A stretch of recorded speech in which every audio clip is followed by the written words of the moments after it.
ഇനി ക്യൂട്ടായിട്ടുള്ളൊരു 2 ടയർ കേക്കായിട്ടോ ചെയ്യുന്നത്. ഈ ഒരു കേക്കിന് എനിക്ക് ഓർഡർ തന്നത് അമൃതയായിരുന്നു കേട്ടോ.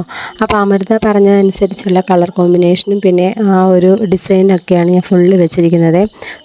ആ ഒരു പേരൊക്കെ പ്ലാൻ ചെയ്തത് അമൃത തന്നെയായിരുന്നു കേട്ടോ.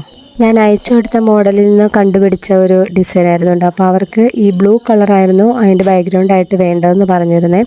അപ്പോൾ അയച്ചു കൊടുത്തത് വേറൊരു കളർ കോമ്പിനേഷൻ ആയിരുന്നു കേട്ടോ. അപ്പം ഞാൻ അവർ പറഞ്ഞ പോലെ തന്നെ ആയിട്ടുള്ള ഒരു ഇതായിരുന്നു ചെയ്തത്.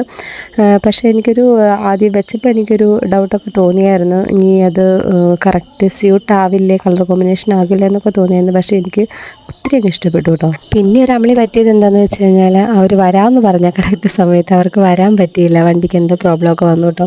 അപ്പോൾ ഒരു ഇച്ചിരി ലേറ്റായി കഴിഞ്ഞാൽ ഓൾറെഡി ഞാൻ എൻ്റെ വീട്ടിൽ നിന്ന് കുറച്ചൊക്കെ അങ്ങ് പോണേ. അപ്പോൾ ഞാനത് ഞാനവിടെ കയറി നിന്നൊക്കെ ചെയ്തെങ്കിലും ഒരിച്ചിരി ലേറ്റായിട്ട് വന്നതുകൊണ്ട് പയ്യൊന്ന് മെൽറ്റ് ആവാനൊക്കെ തുടങ്ങിയായിരുന്നെങ്കിലും കേക്ക് അടിപൊളിയായിരുന്നു എന്ന് പറഞ്ഞിരുന്നു കേട്ടോ.